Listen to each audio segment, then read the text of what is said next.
이 시간은 저희가 함께 읽은 말씀 가지고 손을 내밀어라는 제목으로 오늘 이 오후에 하나님의 말씀 같이 나누어 보려고 합니다. 잘 지내셨죠? 벌써 8월 31일 이제 마지막 날입니다. 7월 8월 생각하면 무지무지 더웠는데 오늘도 되게 덥잖아요. 깜짝 놀랄 만한 소식은 입추도 지나고 처소도 지났다고 합니다. 이 정도 되면 좀 더위가 가시고 좀 시원해져야 되는데 여전히 시원하지 않아서 이 더위가 얼마나 갈까라고 생각을 하게 됩니다. 굉장히 많이 또 더운 여름에 지치기도 했는데요. 그래도 우리 건강 주시고 또 우리의 삶을 또 붙잡아 주시는 하나님께 감사하게 됩니다. 성도님들의 마음속에 우리 큰 평안과 또 평화가 있으면 좋겠는데요. 제가 오랫동안 해보다가 안 해봤던 인사 다시 한번 할까요? 앞에 화면 보시면 우리 평화의 인사, 로마 사람들이 하는 로만스 쉐이크라고 하는 평화의 악수가 있는데요. 옆에 있는 사람하고 이렇게 한번 악수 한번 해보시죠. 손과 손을 쭉 더, 그렇죠. 저 팔목, 맞습니다. 잘하셨습니다. 손 잡는 거 아니고요. 손과 손을 더 넘어서 팔을 잡는 겁니다.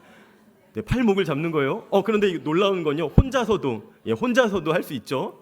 이렇게 해서 자기 팔목 이렇게 잡으시면 됩니다. 그리고 자기 자신에게 이야기해 볼까요? 평안을 전합니다. 평화를 전합니다. 시작. 평안을 전합니다. 평화를 전합니다. 놀라워요. 악수는 혼자 하면 되게 어색한데 로만스 쉐이크, 로마 사람들의 악수는 혼자 해도 굉장히 좋은 악수가 됩니다. 괜히 시키는 거 아니고요. 괜히 보여드리는 거 아니고 설교 마지막 부분에 어떤 의미가 있는지 한 번 더 설명을 해보도록 하겠습니다. 제가 굉장히 좋아하는 사진, 예쁜 사진이 하나 있는데 한번 보실까요? 이런 사진입니다. 더운 여름 무더위 가운데서 한바탕 비가 쏟아지고 나면 이 땅 바닥이나 혹은 이런 풀잎 위에 구슬 같은 물방울이 맺히게 됩니다. 이렇게 완벽한 구체를 만든 물방울을 보면 너무 신기하다라고 생각이 되고요. 너무 작고 소중하다라는 생각들을 해보게 됩니다. 이런 자연 현상은 액체가 가지고 있는 표면 장력이라는 자연 현상 때문입니다. 표면에 생긴 장력, 표면에 있는 장력인데요. 영어로는 서피스 텐션이라고 우리 김치 발음으로 표현할 수 있죠. 서피스 텐션이 있어서 표면 장력이 있어서 이 물이 흘러서 다 자기 갈 길로 가지 않고 이렇게 동그란 완벽한 구체 공 모양으로 모여 있을 수 있다라고 자연의 법칙은 설명을 하고 있습니다. 그런데 이 자연 법칙인 표면 장력을 활용해서 살아가는 아주 작은 곤충이 있습니다. 요즘 우리 시대에도 볼 수 있고요. 아마 우리 성도님들, 우리 선배님 세대에는 많이 보았을 곤충이죠. 소금쟁이입니다. 소금쟁이가 물에 떠 있는 모습을 보게 되는데요. 몸 길이는 11에서 16mm 정도밖에 안 되고, 더 놀라운 건 몸무게가 0.02g이죠. 0.02g도 아니고 0.02g입니다. 이 0.02g의 이 소금쟁이가 물 위에 떠 있을 수 있는 이유는 사실은 매우 가벼워서가 아니고요. 몸도 가벼운 데다가 물이 가지고 있는 특성, 이 표면 장력이 있기 때문에 물 위에 떠서 생활을 할 수가 있다라고 합니다. 저나 여러분이나 물속에 들어가면 표면 장력이 적용이 안 돼요. 부력도 적용이 안 돼서 그만 물속에 가라앉아 버리는데 이 소금쟁이는 표면 장력과 그리고 자기 몸의 그런 작은 크기 때문에 생태를 이렇게 살아갈 수가 있게 됩니다. 물에 가라앉지 않고 물에 떠서 생활을 할 수 있죠. 근데 이 소금쟁이는 영어로는 워터 스트리든 이래요. 어려운 이름인데 별칭을 하나 가지고 있습니다. 이 별칭이 사실은 재미있으면서도 좀 불경하면서도 고개가 끄덕여지는 별칭을 가지고 있는데요. 이 소금쟁이의 별칭은 지저스 버그입니다. 예수님 지저스 버그 곤충 이래서 지저스 버그라는 이름을 가지고 있습니다. 이런 이유가 붙게 된 이유가 있었죠. 그 이유는 소금쟁이에게 있는 게 아니고요. 우리 예수님께 있습니다. 예수님 때문에 소금쟁이가 지저스 버그라는 별칭을 갖게 된 거예요.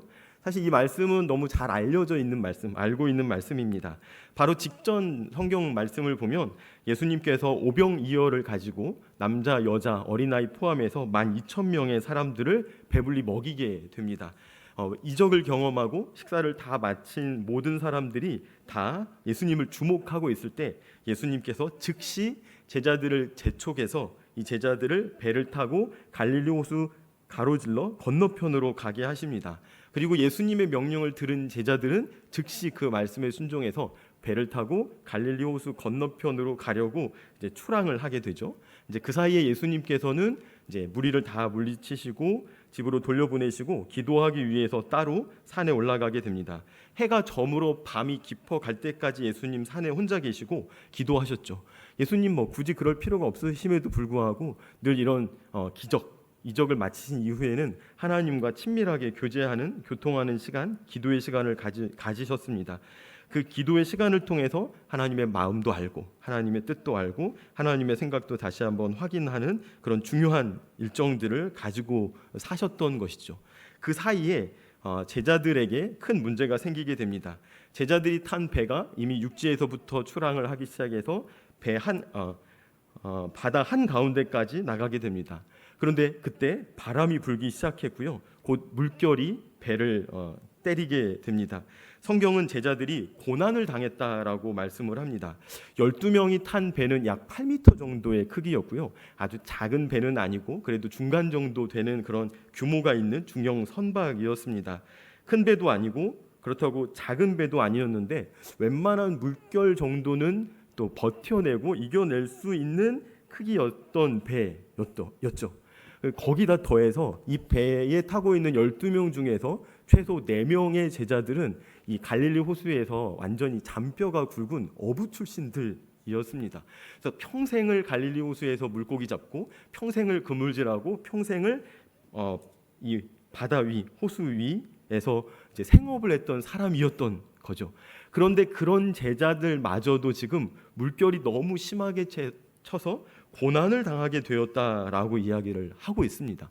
그러니까 이 상황이 완전 손 쓸 수 없는 속수무책의 상황이었다라는 거죠.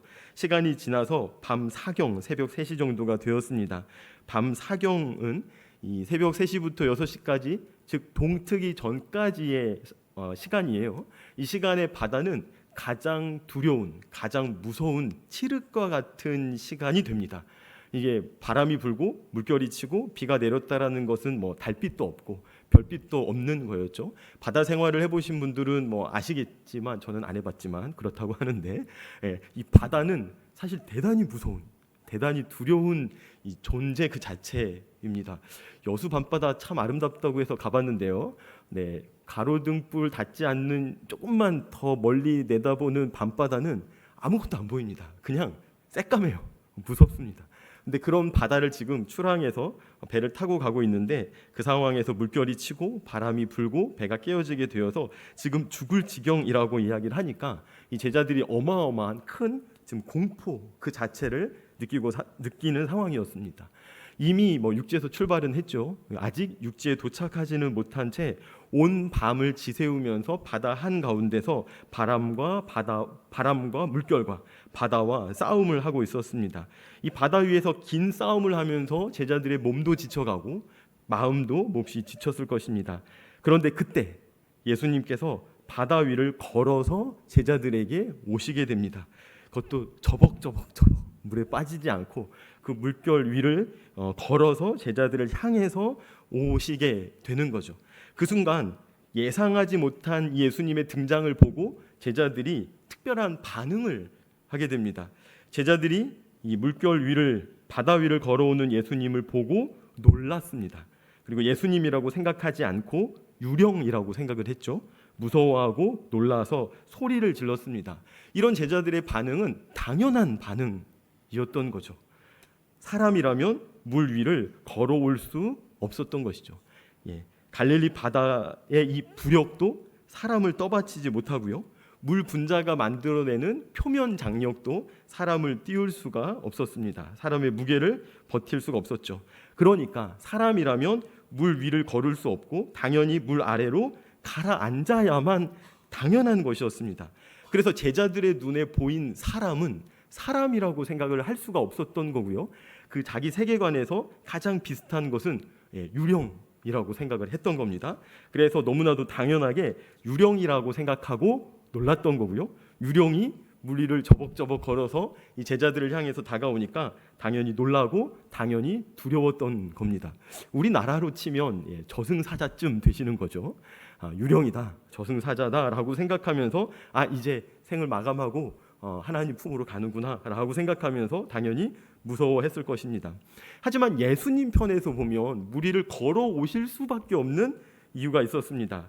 밤 사경에 아무리 동네 사람을 찾아도 그 밤 사경에 새벽 3시에 한 사람을 태우고 출항할 만한 선장은 없었던 거고요. 그리고 거기다 더해서 지금 바람도 불고 비도 오고 물결도 치고 이거는 도저히 불가능하다라고 사람들은 생각을 했습니다. 그래서 예수님께서 하실 수 있는 방법은 2가지밖에 없었어요. 하나는 헤엄을 치거나 또 하나는 걸어오시는 것이었습니다. 예수님이 그 먼 데까지 굳이 헤엄쳐 오실 필요가 없으시죠. 왜냐하면 하나님이시니까 잠시 자연 법칙을 거스르고 부력의 도움을 받고 표면 장력의 도움을 10분 활용해서 그냥 걸어오시면 되는 거였습니다. 그러고서 예수님 정말로 물 위를 걸어오셨던 거죠. 아주 단순하게 예수님은 하나님이시기에 단순하게도 그냥 물 위를 걸어오셨던 것입니다. 예수님 이 땅에 태어나실 때 아주 연약한 갓난아기로 태어나셨죠. 그리고 웬만하시면 자연 법칙을 거스르는 일 없이 늘 자연 법칙을 지키시고 거기에 순응하시면서 늘 자신의 삶을 사셨고 공생의 사역도 하셨습니다. 물론 사람을 살리시거나 물론 죽은 소녀를 살리시거나 물론 고난당하고 고통당하는 사람을 살리시기 위해서는 자연 법칙을 뛰어넘는 기적들을 통해서 예수님이 하나님이심을, 예수님이 사람들을 도우실 수 있고 사람들을 구원할 수 있고 사람들을 위로하고 격려하며 그 슬픔을 기쁨으로 바꿀 수 있는 그런 일들을 하셨지만 보통은 자연 법칙에 순응하시며 사셨던 거죠. 근데 오늘 이 시간 특별히 이 물결치고 바람 물고 물결치는 이 성난 바다를 가로질러서 제자들에게 가는 일에 하나님이심을, 하나님의 그 능력을 예수님께서 활용을 하시게 됩니다. 그리고 이 모든 사건이 끝났을 때 제자들은 예수님을 향해서 절을 하고 이렇게 고백을 하죠. 진실로 하나님의 아들이로소이다 라고 고백을 합니다. 다 같이 한번 따라해볼까요? 진실로 하나님의 아들이로소이다. 다시 한번 해볼까요? 진실로 하나님의 아들이로소이다. 시작. 자신이 누구인지, 자신이 어떤 일을 할 수 있는 분인지 제자들 앞에 나타내기 위해서 물 위를 걸어서 제자들에게 찾아가시게 됩니다. 제자들이 너무 놀라서 얼굴은 새하얘지고 그리고 소리를 지르고 혼비백산한 모습을 보입니다. 그러자 예수님이 즉시 말씀을 하시죠. 안심하라. 나니 두려워하지 말라라고 이야기를 합니다. 제가 우리 성도님들하고 성경 복록 교독할 때 귀를 기울여서 듣지 않고 별로 집중하지 않았는데 제 귓전에 나니 라고 큰 소리로 말씀하시는 권사님이 계셨습니다. 제 귀를 딱 때리더라고요. 나니, 안심하라. 나니 두려워하지 말라. 그러니까 예수님 자기를 소개할 때 그 나니라는 나야, 나다라는 이야기를 아주 큰 소리로 하셨을 것 같습니다. 안심하라. 나다 라고 이야기하시면서 두려워하지 말라라고 격려를 하셨을 것 같습니다. 이 두려움이라는 감정은 자연스러운 감정입니다. 그런 상황, 어떤 그 무서운 상황, 두려운 상황, 이런 상황을 마주하면 두려움이라는 감정은 당연히 드는 겁니다. 그러니까 두려움이라는 감정이 생겼다고 믿음이 없거나 불신앙이거나 이런 게 아니고요. 누구든지 그런 두려운 상황, 무서운 상황을 만나면 두려워하는 것이 당연하죠. 그런데 그 당연한 반응, 당연한 감정을 가진 이 제자들을 향해서 예수님께서 하신 명령이 있습니다. 이렇게 해라고 말씀을 하시는데 뭐라고 하시냐면 안심하라 라고 말씀을 하시죠. 영어 성경을 보니까요. Take courage, 용기를 내라 라고 이야기를 하시네요. 안심하라, 용기를 내라. 두려움을 오프 모드로 바꾸고 두려움을 끄고 안심, 즉 용기를 온 모드로 바꾸어서 두려움은 끄고 그리고 용기를 켜라 라고 말씀을 하십니다. 우리에게 이 시대에도 오늘 이 순간에도 주시는 말씀이죠. 우리 마음속에 두려움이 있다면 더 이상 두려워하지 말고 두려움은 오프로, 그리고 용기는 온으로 바꾸어서 이 두려운 감정, 두려운 상황들을 헤쳐나가라라고 이야기를 하시죠. 그것도 즉시 그렇게 해라라고 명령을 합니다. 그 말씀을 듣고 우리의 반응은 즉시 두려움은 끄고 용기는 켜는, 그래서 그 어려운 상황들을 이겨내는 우리 저와 성도님들이 되시기를 주님의 이름으로 부탁합니다. 예수님의 말씀이 끝나자 베드로가 이렇게 이야기를 합니다. 예수님을 알아보고 주여 만일 주님이시거든 나를 명하사 물 위로 오라 하소서라고 이야기를 하죠. 평생을 그 갈릴리 호수 이 바다 위에서 생활을 했던 이 베드로가 물 위를 걸어오시는 예수님을 보고 뭘 부탁했냐면 주님 저에게도 명령하셔서 그 물 위를 걸어보고 싶습니다. 저에게 오라라고 하시면 제가 예수님께 나아가겠습니다라고 이야기하죠. 이 마치 평생의 소원처럼 자신의 버킷리스트처럼 늘 생각하고 있다가 물 위를 예수님이 걷는다면 나도 한번 물 위를 걸어보겠다라고 생각하고 요청을 드리는 거죠. 그러자 예수님께서 그래 나에게로 오라 물 위를 걸어오라라고 명령을 하십니다. 그러자 베드로가 배에서 내렸고요. 정말 예수님께로 나아갑니다. 그것도 예수님처럼 물 위를 저벅저벅 걸어서 정말 신나게 예수님을 향해서 나아가게 되는 거죠. 베드로의 인생에서 일어난 기적 사건이었습니다. 물 위를 걷는 건 이건 기적이 아니면 불가능한 거죠. 그런데 이 베드로가 자신의 인생에서도 물 위를 걷는 기적을 경험한 겁니다. 원래는 물에 빠져야 되는데 물속에 빠져 들어가야 되는데 예수님 믿고 물 위를 걸었더니 예수님 명령 듣고 물 위로 걸음을 내딛었더니 정말 물 위를 걷는 기적이 가능하게 되었던 거죠. 그런데 이 기적이 가능한 이유는요, 베드로 때문이 아니죠. 베드로가 요청했기 때문도 아니고요, 베드로가 예수님께 부탁했기 때문도 아니라 예수님 때문에 베드로가 물 위를 걸을 수 있었던 것입니다. 예수님께서 아주 잠깐 이 베드로에게 적용되는 부력도 표면 장력도 모두 다 제거하시고 부력은 키우시고 표면 장력은 죽이시고 그래서 표면 장력도 살리시고 그래서 물 위를 걷도록 하시는 이 기적을 예수님께서 제자 베드로에게 선물처럼 허락했던 거죠. 하나님이신 예수님을 믿으니까 베드로도 자기 인생에서 물에 빠지지 않고 물 위를 걸어갈 수 있는 기적을 경험할 수 있게 되었습니다. 예수님을 하나님으로 고백하니까 베드로 역시 하나님의 그 능력, 예수님의 신적 권능을 선물로 받아서 잠깐 물 위를 걷는 기적을 경험할 수 있게 되었던 거죠. 그런데 베드로가 그 잠깐의 순간, 아주 잠깐 물 위를 걷다가 아주 잠깐의 순간 자기 뒤통수를 스쳐가고 귓전을 스쳐가는 바람을 느끼게 됩니다. 그리고 앞에 물결치는 모습을 보면서 바람이 있다는 것을 보게 되죠. 그러자 무서워했다라고 이야기합니다. 우리 화면 한번 보실까요? 베드로가 깊은 물 속으로 지금 빠져 들어가고 있습니다. 베드로가 물속에 쑥 빠지는데 너무 놀랍게도 이 베드로가요, 입이 빠지기 직전에 예수님에게 소리를 지릅니다. 머리 끝까지 빠져버리면 소리를 지를 수가 없는데 아주 짧은 순간이었는데 물속에 온몸이 다 빠지기 전 입이 물 밖에 나와 있을 때 소리를 지르죠. 뭐라고 소리를 지르냐면 주여 구원하소서, 주여 구원하소서라고 소리를 지릅니다. 우리 베드로처럼 우리 애타는 심정으로 한번 주여 구원하소서 한번 외쳐볼까요? 시작. 절박함이 느껴지는데요. 한 번 더 절박하게 시작. 맞습니다. 베드로는 확실히 에너지가 입에 모인 사람이었거든요.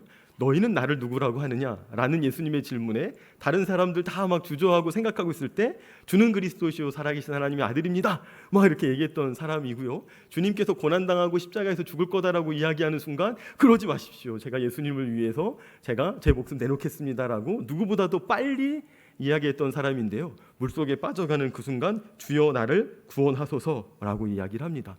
급히 수용을 할 수도 있을 거고요. 그리고 뭔가 막 붙잡으려고 할 수도 있었을 텐데 베드로는 그보다는 주여 나를 구원하소서라고 말합니다. 그러자 성경의 표현은 즉시 예수님께서 손을 내밀어 그를 붙잡았다라고 이야기를 하죠. 믿음이 작은 자여 왜 의심하느냐. 아주 짧은 질책이 있었는데요. 이 질책과 함께 그를 건져내셨고요. 건져내서 배에 태우게 됩니다. 그러자 그때 바람이 그쳤다라고 표현을 하고 있네요. 바람이 그쳤다라고 이야기를 합니다. 언제요? 베드로가 물속에 빠져서 건져낸 다음에 바람이 그쳤다는 거예요. 이 이야기는 예수님께서 오시는 순간에도, 오시는 상황에도 계속 바람은 불고 있었어요. 그리고 물결은 치고 있었습니다. 베드로가 예수님을 주목하여 보고 예수님이란 걸 확인한 이후에 나니 두려워하지 말라라는 그 음성을 들은 순간에도 계속 바람은 불고 있었습니다. 나를 명령하셔서 이 바다를 걸어서 예수님께로 나아가게 해주십시오라고 요청할 때도 바람은 불고 있었어요. 그런데 그 상황 속에서는 바람이 부는 것 자체가 문제가 되지 않았습니다. 예수님이 계시고 예수님이 자신을 드러내시고 예수님이 나를 부르면 내가 예수님께로 갈 수 있다라고 생각을 하고, 그래서 예수님의 부름을 듣고 그 바다 위를 걸어가는 요 짧은 과정 속에 바람이 불고 있었지만 바람 자체가 문제가 되지 않았던 거죠. 바람은 불고 있었지만 그 바람이 베드로에게 문제가 되지 않았습니다. 그런데 물 위를 잠깐 걷다가 아주 짧은 순간 바람이 불고 있는 것을 느끼고 확인하고서는 갑자기 그 바람이 문제가 된 거예요. 이렇게 바람이 불고 물결이 치니 나는 이 바다에 빠지겠다라는 생각이 순간 들었던 거죠. 그리고 아닌 게 아니라 두려움을 갖고 바람을 보고 두려움을 가진 그 순간 그냥 그대로 그 물속에 빠져갈 수밖에 없었다라는 겁니다.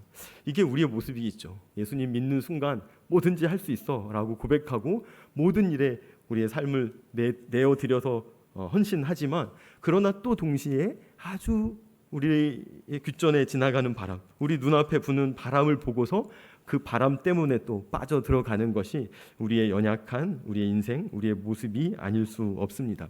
그런데 그때 자신의 몸이 물속으로 빠져들어갈 때 이 베드로가 주님께 구원을 요청을 한 거죠. 주여 나를 구원하소서. 우리가 지금 계속해서 주일마다 또 금요일마다 복음에 대한 이야기를 듣습니다. 그리고 구원에 대한 이야기를 듣죠. 우리 믿음의 선배였던 이 베드로 역시 자신의 구원의 문제를 주님께 전적으로 의탁하는 또 짧은 인생 사건들을 좀 경험하고 있습니다. 주여 나를 구원하소서라고 요청을 하고 그 응답으로 우리 주님께서 바다 가운데로 손을 내밀어서 그의 손을 붙잡아 올리게 됩니다. 제가 베드로가 구출된 바다로부터 건져진 사건을 검색을 하다가 제 마음을 크게 움직이는 사진 하나를 발견했습니다. 이 사진이죠. 제가 앞서 평화의 인사할 때 손과 손을 마주 잡은 것이 아니고요. 로마 사람들이 하는 것처럼 팔목과 팔목을 맞잡도록 이렇게 부탁을 드렸잖아요. 우리 권사님들 지금 해보고 계시는데요. 같이 한번 해볼까요? 좋습니다. 이렇게 물에 빠져가는 이 베드로를요, 예수님께서 물속으로 손을 쑥 집어넣어서 손을 잡고 끌어내신 것도 아니고요. 그것도 멱살을 잡거나 아니면 머리채를 잡거나 아니면 뒷덜미를 잡아서 끌어낸 것이 아니고요. 지금 이 사진이 너무 잘 보여주는 것처럼 그의 팔목을 잡았을 거다라고 생각합니다. 이건 상상해서 그린 그림이에요. 성경에 보면 예수님이 베드로를 어떻게 잡아 끌어서 물 밖으로 꺼냈다라고 기록은 하지 않고 있습니다. 근데 믿음의 선배님들께서, 우리 믿음의 동역자들께서 이 말씀을 깊이 묵상하다가 베드로를 구원한 장면은 마치 그의 팔목을 붙잡고 그를 건져낸 것 같다라고 상상을 한 거죠. 그리고 이 한 컷의 그림 속에 베드로를 구원하는 장면들을 담게 되었습니다. 이 장면, 이 그림이 우리에게 보여주는 메시지, 들려주는 메시지, 그리고 오늘 성경 자체가 우리에게 들려주는 메시지가 있습니다. 우리 글자 한번 보여주실까요? 네, 이런 메시지입니다. 같이 한번 읽어보겠습니다. 시작. 네, 물속에 빠져가는 베드로를 건지시면서 우리 주님이 이렇게 말씀하시는 것 같아요. 내가 나를 놓지 않으면 나도 너를 놓지 않는다라고 말씀하시는 것 같습니다. 팔목과 팔목을 맞잡는 로만스 쉐이크라는 이 악수 방법에는 이런 의미가 담겨져 있습니다. 사실 악수 자체는요, 내 손에 너를 해칠 만한 무기가 없어라는 뜻이거든요. 그래서 악수를 청할 때 손을 내미는 행위는 내가 너를 해칠 무기가 내 손에 없으니 내가 너하고 평화롭게 잘 지냈으면 좋겠어 라는 의미입니다. 근데 로마 사람들은 여기서 한 걸음 더 나아가서 손을 상대방의 몸을 향해서 쑥 더 많이 집어넣는 거죠. 그러고 상대방도 내 몸 쪽으로 손을 더 많이 집어넣습니다. 그러면 이렇게 악수를 하게 되는 거죠. 이 악수는 어떤 의미가 담겨져 있냐면 이 손을 맞잡은 한쪽 사람이 내가 너의 손을 맞잡고 너의 손을 맞잡았으니 우리는 서로 때려야 뗄 수 없는 이런 관계가 있어라는 의미들을 가지고 있습니다. 그런데 이 악수에는 이런 의미가 더 하나 담겨져 있네요. 내가 너의 손을 놓는다면, 그러니까 네가 내 손을 놓는다면, 그러나 네가 내 손을 놓아도 내가 네 손을 놓지 않으면 우리의 관계는 연결될 거야라는 의미들을 갖고 있습니다. 상대방이 내 팔목을 놓는다고 하더라도 내가 너를 잡고 있으면 내가 너를 이끌고 갈 수 있어라는 의미가 담겨져 있는 거죠. 네, 화면에 있는 글씨 읽어볼까요? 우리 전소장님 너무 답답하니까 이걸 일찍 보여주셨네요. 네가 나를 놓지 않으면 나도 너를 놓지 않는다라는 의미가 담겨져 있습니다. 근데 노란색 글씨가 사실 더 중요해요. 읽어보겠습니다. 시작. 두 번째 노란색 글씨 시작. 내가 나를 놓아도 나는 너를 놓지 않는다 라는 의미가 담겨져 있습니다. 베드로에게 뭐라고 이야기를 한 거냐면 베드로야 내가 너를 놓지 않아 라는 의미고요. 그리고 물에 빠져가는 네가 힘이 빠져서 내 손을 놓더라도, 힘이 빠진 상태에서 내 손을 네가 놓더라도 나는 너의 손을 붙잡고 있으니 내가 너를 건져낼 거야. 내가 너를 이 물속에서 구원할 거야 라는 의미가 담겨져 있습니다. 이게 바로 구원이죠. 우리가 하나님 믿고 예수님 믿는다고 고백하고 나서 어느 날 세상이 너무 좋고 하나님 없이 살아가는 게 너무 달콤해 보여서 내 마음대로 한평생을 살아가고 있더라도 하나님 이렇게 이야기하는 겁니다. 네가 내 손을 놓더라도 나는 너의 손을 놓지 않는다. 그러고서 이제 막 엉덩이 맞고 등짝 맞고 그러다가 하나님께 붙잡혀서 결국 이제 하나님 계시는 천국으로 가게 되는 거죠. 구원이라는 의미가 이런 의미가 담겨져 있습니다. 하나님께서 물에 빠져가는 우리를 손을 내밀어서 팔목을 붙잡아서 건져내신다라는 의미가 담겨져 있죠. 우리는 구원을 생각할 때 내가 예수님의 팔목을 꽉 붙잡는 것, 그것을 떠올립니다. 내가 예수님의 팔목을 꽉 붙잡는 것 맞습니다. 저와 우리 성도님들도 우리 편에서의 할 일, 내 편에서의 할 일이라고 생각하죠. 내 평생 예수님의 팔목을 붙잡고 나는 예수님을 떠나지 않겠습니다라고 고백하며 살아가는 것이 믿음을 가진, 신앙을 가진 그리스도인의 삶의 모습, 삶의 태도, 삶의 자세가 됩니다. 하지만 하나님은 한 가지 더 이야기를 하죠. 네가 그런 열심 가지고 살다가 혹 실족하고 혹 실수하고 혹 잘못해서 그 손이 약해져서 내 손을 놓는 순간이 있을지라도 나는 너의 팔목을 붙잡고 너를 이 바다에서 건져낼 것이다 라는 것이 예수님이 들려주시는, 하나님이 우리에게 하시는 말씀이죠. 베드로가 혼이 났습니다. 믿음이 적은 자여 왜 두려워하느냐, 왜 무서워하느냐라고 혼이 나게 되죠. 그래서 우리는 이 말씀을 보면서 그 말씀 속에 믿음에 초점을 맞추기도 합니다. 하지만 믿음에 초점을 맞추면 길을 잃어버리게 됩니다. 우리의 믿음은요, 하나님께서 인정하시고 칭찬하시며 그래서 자격과 조건이 되어서 그 자격과 조건 때문에 천국에 갈 만한 수준도 안 되는 믿음이라는 거죠. 우리 마음속에 있는 아주 작은 믿음, 겨자씨 하나일 만한 그 정도의 믿음 보시고 그저 하나님께서 믿음 있다고 인정하시고 그 믿음이 소중하다고 말씀하시고 그 믿음이 크다라고 우리 주님께서 인정하시니 그 믿음 때문에 구원 받는 것이고요. 그 믿음 때문에 천국 가는 것이지, 사실 그 믿음 자체가 정말 하나님 앞에서 충분해서 자격이 되어서 조건이 갖추어져서 구원 받는데 정말 온전히 쓰임 받는 믿음 수준도 안 된다라는 거예요. 그래서 그 믿음이 적어서 물에 빠져가는 이 베드로에게 초점을 맞추는 것이 아니고요. 물에 빠져가는 순간에도 우리 주님께서는 그 당신의 그 강한 능력 있는 그 팔을 우리에게 쑥 내미셔서 우리의 팔목을 잡아서 우리를 붙잡고 끌어내신다라는 하나님의 일, 예수님의 일, 그 구원하시는 그 예수님의 일에 초점을 온전히 맞추어야 우리는 비로소 믿음의 삶을 저벅저벅 살아갈 수 있게 됩니다. 마치 무리를 걷는 것처럼, 무리를 뛰는 것처럼 우리는 그런 믿음의 삶을 살아가게 되죠. 우리가 우리 인생을 뒤흔드는 변수를 계속 볼 수 있습니다.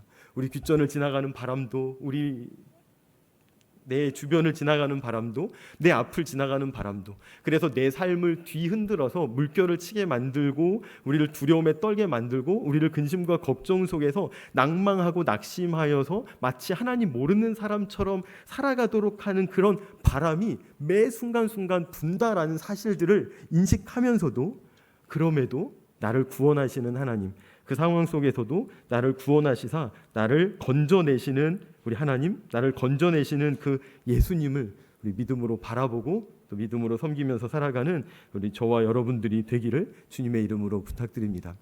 우리 주님께서 우리 인생 가운데 개입해 들어오신다, 개입하신다라고 말씀을 합니다. 개입이라는 단어는요, 영어 단어로 하나 더요. 인터벤션이라는 단어입니다. 인터벤션, 이건 라틴어 두 개가 합쳐진 합성어인데요. 인테르라는 단어하고 베니르라는 단어가 합쳐진 합성어입니다. 인테르라는 단어는 가운데로라는 뜻이고요. 베니르라는 단어는 영어로 오다, 컴라는 단어입니다.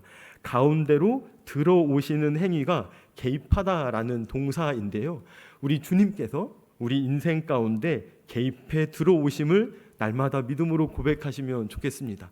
힘들고 어려운 상황 가운데서 마치 바람을 보고 우리의 거의 없는 믿음조차도 흔들려서 막 그 바다 속으로 막 빠져 들어가고 있는, 그래서 큰 절망과 고난과 고통 속에서 겨우 입으로 나를 구원하소서라고 읊조릴 수밖에 없는 그런 극한의 상황 가운데서 우리 주님께서는 우리 주님의 팔을 우리를 향해서 축쭉 내어미시고 우리의 팔목을 붙잡아서 건져내시고 배에 태우시고 육지로 인도해 주신다는 그 인생의 순간순간마다 우리 개입하시는 우리 주님, 개입하셔서 우리 구원하시는 주님, 그 주님을 우리 믿음으로 고백하며 살아가는 저와 여러분들이 되기를 주님의 이름으로 축원합니다.